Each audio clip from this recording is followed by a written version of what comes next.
kalian, para pengguna jalan raya, perlu kami beritahukan bahwa sesuai dengan Undang-Undang Nomor 23 Tahun 2007 tentang pekerja yang hendak melintas jalan kereta api, wajib mendahulukan lewatnya kereta api. Palang pintu perlintasan bukan alat pengamanan utama dan bukan merupakan rambu lalu lintas, tetapi hanyalah alat bantu untuk mengamankan perjalanan kereta api.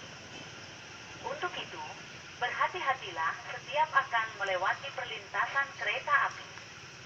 Di lokasi lain masih banyak perlintasan yang tidak dijaga dan tidak berpintu. Oleh sebab itu, patuhilah rambu-rambu lalu lintas yang ada.